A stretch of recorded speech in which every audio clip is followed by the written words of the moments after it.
3 terrifying horror stories from the Middle Ages. Number 1. The Plague Doctor's Secret. The Arrival. It was the year 1347, and the Black Death had descended upon Europe like a ravenous beast. The streets of my village were eerily silent, punctuated only by the wails of the dying. A thick fog of dread hung over us, as if the plague itself had taken a physical form. The villagers had become walking ghosts, their faces gaunt and eyes hollow. Every day, more and more of our friends and neighbors fell victim to the plague's relentless grip. We could do nothing but watch as black boils erupted on their skin, marking them for death. Fear was our constant companion, lurking in every shadow and dark corner.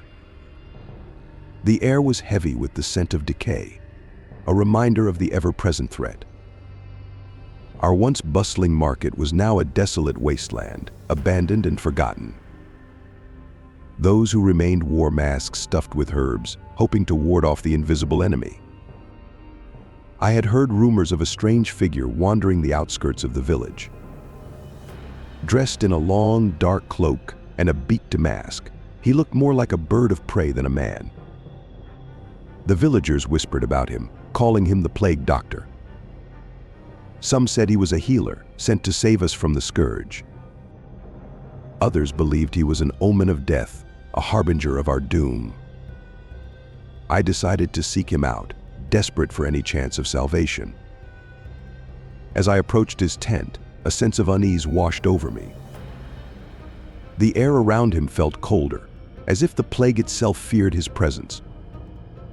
He stood motionless, his eyes hidden behind the glass lenses of his mask. I could hear the faint rustling of herbs inside his beak, a strange and unsettling sound. With a trembling voice, I asked for his help. He nodded slowly, motioning for me to follow him inside. The interior of his tent was dark and musty, filled with jars of strange concoctions. A chill ran down my spine as I noticed the skeletal remains of a bird hanging from the ceiling. The Plague Doctor began to mix a potion, his movements deliberate and precise. He handed me a vial, instructing me to drink it before nightfall. As I left the tent, I couldn't shake the feeling that I had made a terrible mistake. The villagers watched me with a mix of curiosity and fear, their eyes following my every move. I drank the potion, hoping for a miracle, but dread gnawed at my heart. Little did I know my encounter with the Plague Doctor was only the beginning of my nightmare. The revelation. That night, I awoke to a strange sensation coursing through my veins. My body felt hot and feverish, as if I was burning from the inside out. I stumbled to the mirror, horrified to see my reflection. My skin had turned a sickly shade of green, and dark veins snaked across my face. Panic set in as I realized the potion had done something terrible to me. I tried to scream, but my voice came out as a guttural croak. Desperate for answers, I ran back to the Plague Doctor's tent. The village was eerily quiet, the only sound my own labored breathing. I burst into the tent, demanding to know what he had done to me. He turned to face me, his mask hiding any emotion. With a cold, detached voice, he explained that the potion was meant to purify me. According to him, it was the only way to survive the plague's deadly grip. But there was a price to pay for this so-called purification. My body was undergoing a transformation, one that would render me immune to the disease. However, it would also strip away my humanity, leaving me something less than human. The full extent of the transformation was unknown, even to him. I was to be his experiment, a living testament to his dark methods. The realization hit me like a punch to the gut. I was no longer myself. My mind raced with thoughts of what I was becoming. Fear and anger surged within me, but there was no turning back. The Plague Doctor watched me with an almost clinical interest, devoid of any compassion. I was his creation, a twisted amalgamation of science and sorcery. Days turned into weeks, and the transformation continued. My strength grew, but so did the darkness within me. I began to see things, shadows that moved and whispered in the night. The villagers shunned me, their fear turning to hatred. I was no longer one of them, I was a monster in their eyes. The plague doctor remained my only ally, though I questioned his true intentions.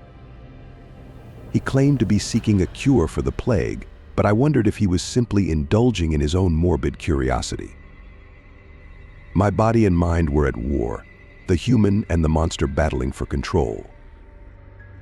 Each day, I lost a little more of myself, the person I once was fading into obscurity.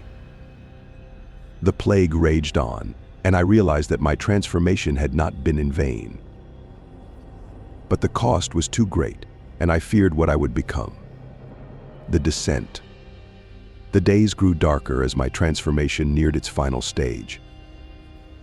The whispers of the shadows became louder, their words seeping into my mind. I could no longer distinguish between reality and the nightmares that plagued my waking hours. My body had become a vessel for the darkness, a twisted reflection of the plague's horrors. The villagers' hatred grew into violent paranoia, and they plotted to rid themselves of me. One night they came for me with torches and pitchforks, their faces twisted in fear and rage. I fled into the forest, the only place where the darkness felt like home. The plague doctor's voice echoed in my mind, urging me to embrace my new nature. I resisted, clinging to the last remnants of my humanity. But the transformation was complete, and I could feel the monster within taking over. The forest became my refuge, a place where I could hide from the world and myself. I roamed the shadows, a creature of the night, unseen and unheard. My senses were heightened, and I could smell the fear of those who ventured too close. The villagers spoke of a monster in the woods, a being born of the plague. They never knew it was me, the one they once called friend and neighbor. I watched them from the darkness, their lives continuing despite the horrors around them. A part of me longed to return, to reclaim my place among them. But the monster inside me knew that was impossible. I was a creature of the plague, bound to the shadows and the night. The plague doctor's words haunted me, a constant reminder of what I had become. I could never go back, not as long as the darkness ruled my soul. My humanity was a distant memory, a fading echo of a life lost to the plague. The villagers' fear of me was justified, for I had become something truly terrifying. I was both victim and predator, caught in a perpetual state of horror. The forest whispered secrets to me, dark and terrible truths about the plague. I realized that the plague doctor's experiments were far from over. He had created others like me, twisted beings born of his dark science. We were his legacy, a testament to the horrors of the plague. The forest was our domain, a place where the plague's victims could never rest. As I embraced my new nature, I wondered about the true nature of the plague. Was it a curse, a punishment, or something far more sinister? The question lingered in my mind, a dark mystery that would never be solved. What do you think the plague truly was? Leave your thoughts in the comments below. Number 2. The witch's curse. The accusation. Accusation.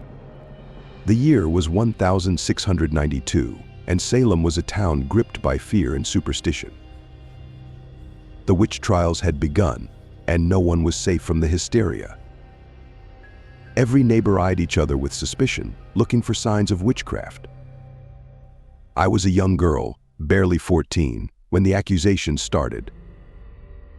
The townsfolk whispered that I had the devil's mark, a sign of my allegiance to dark forces. My mother was the first to be accused, dragged from our home in the dead of night. They said she had cursed their crops, bringing famine to our already struggling town.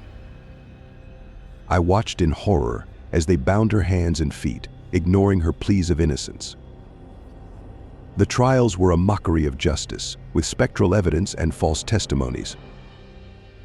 The judge, a stern man with a cold heart, sentenced my mother to hang. I was left alone, an orphan in a town that now saw me as a threat. The whispers grew louder, and soon they turned their gaze upon me. I was accused of consorting with demons, of casting spells in the dead of night. They said I had inherited my mother's dark powers, a curse passed down through blood. I was dragged to the courthouse, my wrists bound with rough rope. The townsfolk jeered and spat at me, their faces twisted with hatred and fear. The judge looked down at me with disdain, already convinced of my guilt. They brought in witnesses, neighbors who claimed to have seen me speaking to shadows. I protested my innocence, but my words fell on deaf ears. The trial was swift, and the verdict was inevitable. I was sentenced to hang, just like my mother before me. As I was led away, I saw the fear in their eyes, a fear of what they did not understand. They believed they were purging evil from their midst, but in truth, they were the true monsters. The night before my execution, I was locked in a cold, damp cell. I could hear the distant cries of others accused, their voices filled with despair. I prayed for a miracle, for some divine intervention to save me from this fate.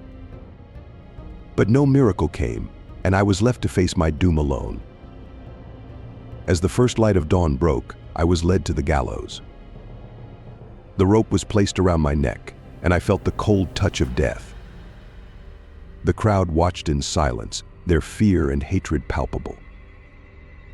In that moment, I vowed that if there was any power in me, I would curse them all. The executioner pulled the lever, and the world went black. The curse. I awoke in darkness, the cold earth pressing down on me. I should have been dead, but somehow I was alive.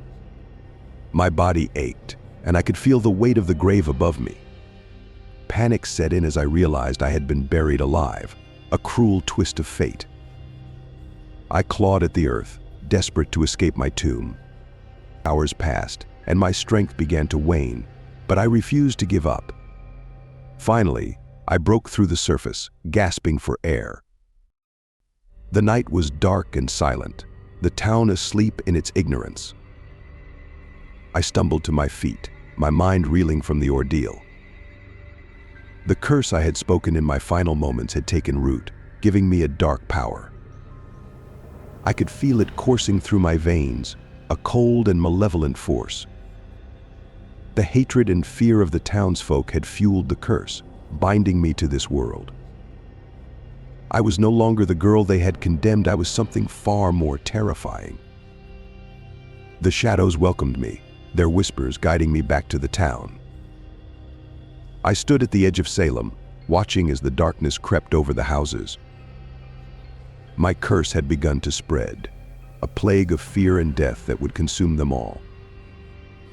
The first to feel its touch was the judge, the man who had condemned my mother and me. He awoke in the night, his room filled with a suffocating darkness. The shadows whispered his sins to him, driving him to madness. He was found the next morning, raving and incoherent, his mind shattered. The townsfolk were terrified, but they did not know the true cause. They believed it was the work of a witch, a spirit seeking vengeance. In truth, it was the curse, a dark force that fed on their fear and hatred. One by one, they fell victim to the curse, their lives unraveling in the night. The once pious town was now a place of terror and despair. Families turned against each other, driven mad by the whispers of the curse. The crops withered, and the animals fled, leaving the town in desolation.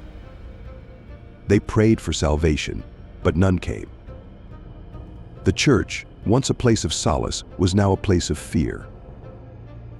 The curse had tainted the holy ground, turning it into a den of darkness. The priest, a man of unwavering faith, was the last to fall. He stood in the pulpit, pleading with his flock to repent and seek forgiveness. But his words were drowned out by the whispers, driving him to madness. He took his own life, unable to bear the weight of the curse. The town was left in ruins, a ghostly remnant of its former self. The curse had fulfilled its purpose, leaving only darkness in its wake. And I, the cursed witch, watched from the shadows, my vengeance complete. But I could not rest, for the darkness still bound me to this world.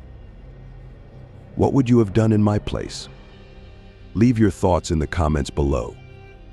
Number 3. The Haunted Castle. The Siege. The year was 1462, and the Ottoman Empire had launched a brutal siege on our castle. Vlad the Impaler, our fierce leader, vowed to protect us at any cost. The castle walls were strong, but the enemy was relentless. Day and night, we endured their attacks, the sounds of battle echoing through the halls. I was a guard, sworn to defend the castle with my life. We fought with all our might, but the enemy's numbers seemed endless. Food and water grew scarce, and desperation set in. The castle, once a symbol of strength, now felt like a prison. We could hear the cries of our fallen comrades, their voices haunting us. The air was thick with the stench of death, a grim reminder of our plight. Vlad, known for his brutal methods, devised a plan to break the siege. He ordered the impalement of captured enemies, their bodies displayed as a warning. The sight was horrific, but it bought us some time. The enemy hesitated, their morale shaken by the gruesome display. But Vlad's methods took a toll on us as well. The castle's halls were filled with the tortured cries of the impaled. At night, I could hear their whispers, pleading for mercy. The spirits of the dead seemed to linger, trapped by their violent deaths. Sleep was a luxury we could not afford, as the siege wore on. Each day we grew weaker, our hopes dwindling.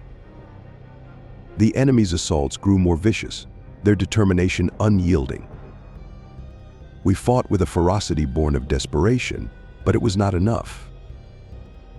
The castle's defenses began to crumble, the enemy breaching our walls. I was injured in the fighting, a deep wound that refused to heal. Infection set in, and I knew my time was running out.